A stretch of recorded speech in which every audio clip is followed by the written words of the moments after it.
जम्मू कश्मीर में मौजूदा सरकार द्वारा दो कानून चलाए जा रहे हैं। एक बीजेपी के लोगों के लिए है और एक अपोजिशन के लोगों के लिए है। देखने में ये आया है कि पिछले 2-3 महीनों में बहुत सारे लोगों से उनकी ज़मीनें खाली करवाई गई, उनकी रेडी और फड़ियों को तोड़ दिया गया और ये कहा गया कि ये स्टेट लैंड्स हैं, इनके ऊपर किसी का अधिकार नहीं है। ये बहुत अच्छी बात है कि जहाँ भी गैर कानूनी कब्ज़ा हो उसको हटा देना चाहिए, चाहे वो कोई भी हो। लेकिन ये कानून सिर्फ अपोजिशन के ऊपर बरता जा रहा है और गरीब लोगों के ऊपर बरता जा रहा है। जो बीजेपी के नेता हैं, जो बीजेपी के कार्यकर्ता हैं, उनको पूरी इजाज़त दे के रखी हुई है कि वो सरकारी ज़मीनों के ऊपर कब्ज़ा भी कर सकते हैं, उनको छेड़ा भी नहीं जाएगा और इलीगल कंस्ट्रक्शन करने की भी उनको पूरी इजाज़त दी जा रही है। रामनगर में भी हमारे बहुत सारे ऐसे केसेस आए जहां लोगों को बाहर किया गया कि ये स्टेट लैंड के ऊपर आप अपनी रेडी भी नहीं लगा सकते हैं। लेकिन दर्जन के करीब ऐसे लोग हैं जो बीजेपी से वाबस्ता हैं। ना केवल उन्होंने गैर कानूनी कब्जे किए हुए हैं ज़मीनों के ऊपर, बल्कि उनका कंस्ट्रक्शन का काम आज भी चल रहा है। लोगों ने जब एतराज़ किया तो उस कंस्ट्रक्शन को रोका गया था, लेकिन अब वो जो कंस्ट्रक्शन कर रहे हैं वो ये कहते हैं कि पीएमओ से हमें इजाज़त मिल चुकी है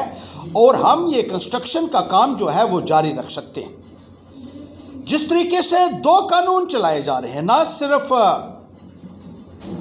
पॉलिटिकल एफिलिएशंस के बेसिस पर लैंड एनक्रोचर्स को और करप्ट माफिया को दो कानून के तहत डील किया जा रहा है,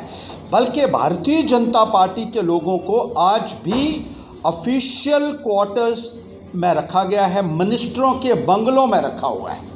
अपोजिशन के लोगों से क्वार्टर्स खाली करवा दिए गए हैं, लेकिन बीजेपी के लोग, उनका कोई कोर्ट का स्टे भी नहीं है और 2018 में उनका जो पीरियड था वो भी ख़त्म हो गया था। लेकिन 2 साल से ज़्यादा होने के बावजूद भी उन लोगों को मिनिस्टर्स के बंगलोज़ में रखा जाना कहाँ तक जायज़ है, ये मैं इस सरकार से पूछना चाहता हूँ कि अपोजिशन के लिए यहाँ भी एक अलग कानून है और बीजेपी के लिए अलग कानून है। हाई कोर्ट ने ये कहा था कि इन लोगों को इन बंगलों से, इन पैलेशियल बिल्डिंग से इविक्ट किया जाए, लेकिन आज तक एक भी बीजेपी के आदमी को बाहर नहीं निकाला गया है। इसी तरीके से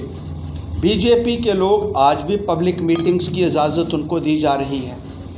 लोग इकट्ठे किए जा रहे हैं, गैदरिंग्स की जा रही हैं, जलसे किए जा रहे हैं खुलेआम, जिनकी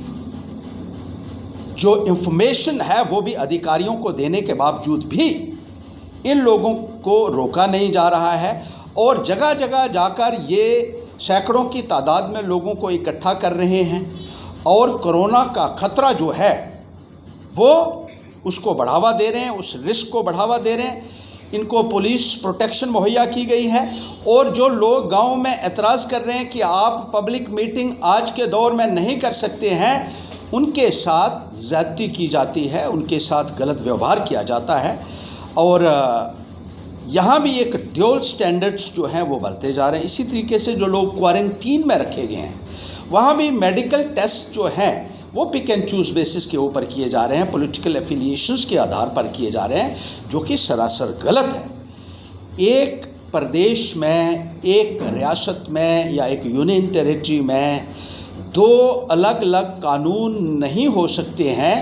हम राष्ट्रपति महोदय से और लेफ्टिनेंट गवर्नर महोदय से गुहार लगाना चाहते हैं कि सबको एक नज़र से देखा जाए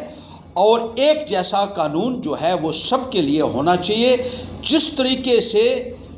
अलग अलग कानून से जो लोगों को जो है वो जज किया जा रहा है, पैंथर्स पार्टी उसकी कड़ी मजम्मत करती है और उसका कहीं ना कहीं जवाब भारतीय जनता पार्टी की सरकार को, यहाँ के लोगों को और आवाम को देना होगा। पैंथर्स पार्टी हरगिज़ इस किस्म के रवैये को एक्सेप्ट करने के लिए तैयार नहीं है। ये हमारा सीधा और स्पष्ट पैगाम जो है बीजेपी की सरकार को भी है और इनका जो प्रशासन जो इनके इशारे पे काम कर रहा है उनके लिए भी हमारा ये संदेश है और हमारी ये चेतावनी है कि इस किस्म के व्यवहार से